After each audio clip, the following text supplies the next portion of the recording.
नमस्कार दोस्तों आजकल बैंक अकाउंट फ्रीज बहुत ज़्यादा हो रहे हैं। जिस तरीके से ऑनलाइन ट्रांजैक्शन बढ़ रहे हैं उसी रफ्तार में बैंक अकाउंट फ्रीज होने के केसेस भी बढ़ते जा रहे हैं। दोस्तों आज की स्थिति ये है कि फ्रॉडलेंट ट्रांजैक्शन हमारे बैंक अकाउंट में आने की वजह से किसी का भी बैंक अकाउंट कभी भी फ्रीज हो सकता है। तो ऐसे में दोस्तों ये जानना बहुत ज़रूरी है कि बैंक अकाउंट फ्रीज होने के पीछे आखिर कारण क्या है, क्या क्या रीज़न है जिसकी वजह से बैंक अकाउंट फ्रीज हो जाते हैं और फिर इसका सॉल्यूशन क्या है। दोस्तों आज इस वीडियो में हम इसी टॉपिक पर डिस्कस करेंगे और आपको बैंक अकाउंट अनफ्रीज कराने का प्रैक्टिकल सॉल्यूशन भी देंगे। तो वीडियो अंत तक ज़रूर देखिएगा, बहुत ही इंटरेस्टिंग वीडियो होने वाला है। दोस्तों मैं हूं एडवोकेट आयुष गर्ग और आप देख रहे हैं अपना YouTube channel online legal centre. Cyber crime या बैंक अकाउंट फ्रीज से रिलेटेड और इंफॉर्मेटिव वीडियोस देखने के लिए आप हमारी प्लेलिस्ट पर भी विजिट कर सकते हैं। दोस्तों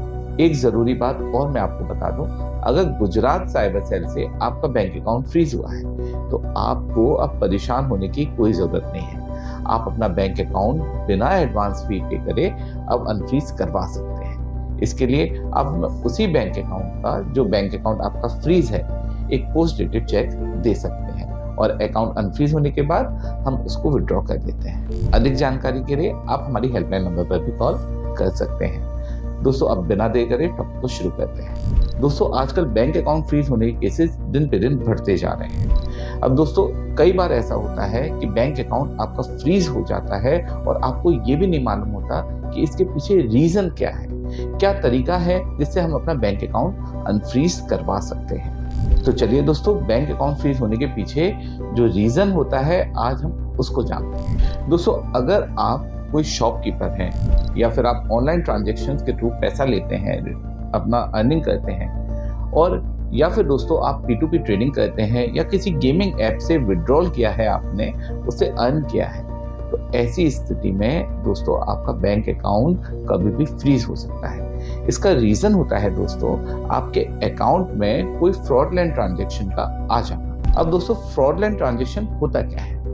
दरअसल दोस्तों सरल भाषा में फ्रॉडलेंट ट्रांजैक्शन होता है साइबर क्राइम का फंड जो कि आपके अकाउंट में किसी न किसी तरीके से आ जाता है। ये फ्रॉडलेंट ट्रांजैक्शन या साइबर क्राइम का फंड आपके अकाउंट में या तो डायरेक्टली आ सकता है या फिर ये इनडायरेक्टली आ सकता है। डायरेक्टली अकाउंट में तब फंड आता है साइबर क्राइम का जब आप किसी के संग व्यापार करते हैं या किसी से आपने ट्रांजैक्शन लिया हो, फंड लिया हो अपने अकाउंट में और उसके बाद उस व्यक्ति ने आपके खिलाफ कंप्लेंट कर दी हो साइबर क्राइम में विजिट कर। और दोस्तों इनडायरेक्ट ट्रांजैक्शन तब होता है या चेन में ट्रांजैक्शन तब होता है जब आपके अकाउंट में फंड डायरेक्ट नहीं आया होता है, वो किसी और के माध्यम से आया होता है। मतलब जिस व्यक्ति से आपके अकाउंट में फंड आया है हो सकता है उसने साइबर क्राइम किया हो, उसके अकाउंट में साइबर क्राइम की वजह से फंड आया हो, या फिर उस व्यक्ति को जिस व्यक्ति से फंड आया है उसने कोई साइबर क्राइम किया हो। इस तरीके से एक चेन बन जाती है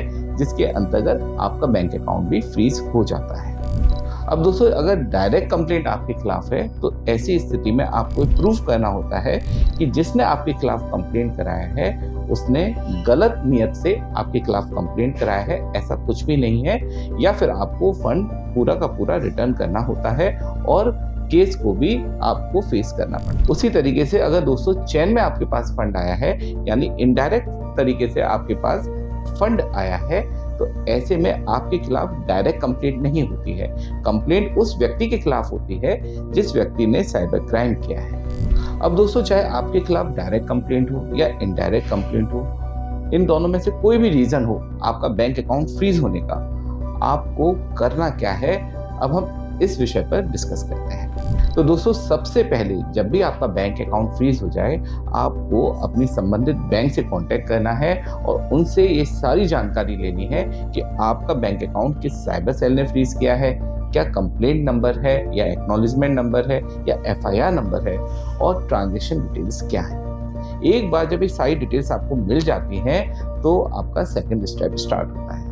लेकिन कई बार दोस्तों बैंक आपको इन्फॉर्मेशन नहीं देता है, तो ऐसे में आप परेशान नहीं हो, आप हमारी हेल्पलाइन नंबर पर कॉल करें, हम आपको इन्फॉर्मेशन दिलवाने में आपकी पूरी हेल्प करें। अब दोस्तों जब एक बार आपको सारी डिटेल्स मिल जाए तब आपको सेकंड स्टेप में साइबर सेल से कांटेक्ट करना होता है उनको सारे ज़रूरी डॉक्यूमेंट्स मेल करने होते हैं और अधिकारी से आपको बात करनी होती है। उनको अपने केस के बारे में सारा डिस्कशन करके सब कुछ बताना होता है। प्रैक्टिकली दोस्तों ज़्यादातर मामलों में इस तरीके से सॉल्यूशन नहीं मिल पाता है हमें, क्योंकि साइबर सेल के पास बहुत ज़्यादा केसेस होते हैं और वो हमारे मेल्स का या फ़ोन्स का जवाब नहीं दे पाते हैं।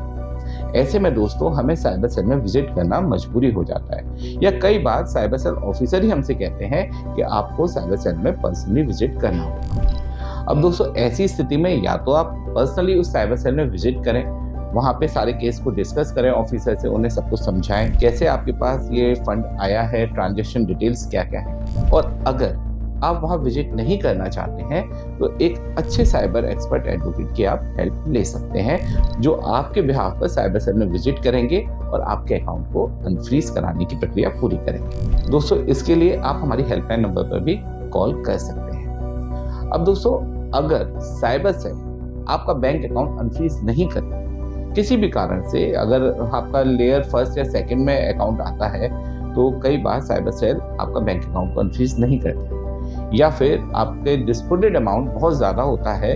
डिस्प्यूटेड अमाउंट वह अमाउंट होता है जो आपके अकाउंट में ट्रांजैक्शन आया होता है, जो फ्रॉडलेंट अमाउंट होता है, तो वो आपको रिटर्न करने के लिए कहता है। तो ऐसे में आप उसको रिटर्न नहीं करना चाहते हैं तो आप कोर्ट की हेल्प भी ले सकते हैं। कोर्ट में केस फाइल करने के लिए दोस्तों सबसे पहले आपको उसी जिले की मजिस्ट्रेट कोर्ट में जिसके ज्यूरिडिक्शन में साइबर सेल आता है, आप एप्लीकेशन फाइल कर सकते हैं। ये एप्लीकेशन आप 451, 457 सीआरपीसी के अंतर्गत कर सकते हैं। सेकंड, अगर आप मजिस्ट्रेट कोर्ट में आपको सॉल्यूशन नहीं मिलता है तो आप हाई कोर्ट में भी एक रिट पिटीशन फाइल कर सकते हैं, और इसके लिए भी आप एक अच्छे साइबर एक्सपर्ट एडवोकेट की ही है जो आपके केस को समझ सके और आपको अंत में अच्छा रिजल्ट दे सके। दोस्तों ऑनलाइन लीगल सेंटर एक लॉ फर्म है, हमारे ऑफिसेज ऑल ओवर इंडिया है। बैंक अकाउंट फ्रीज से रिलेटेड किसी भी हेल्प के लिए या साइबर क्राइम से रिलेटेड किसी भी हेल्प के लिए आप हमारी हेल्पलाइन नंबर पर कॉल करें, हम आपकी पूरी हेल्प करें। दोस्तों अगर वीडियो आपको अच्छा लगा हो तो इसे लाइक, शेयर, कमेंट ज़रूर कीजिए, और चैनल को अभी तक सब्सक्राइब नहीं किया है तो सब्सक्राइब भी ज़रूर कर लें, जिससे आपको हमारे लेटेस्ट इंफॉर्मेटिव वीडियोस के नोटिफिकेशंस मिलते रहेंगे। अंत में सतर्क रहें, अपने अधिकारों के लिए जागरूक रहें और ऑनलाइन लीगल सेंटर से जुड़े रहें। मिलते हैं अगले वीडियो में। जय हिंद।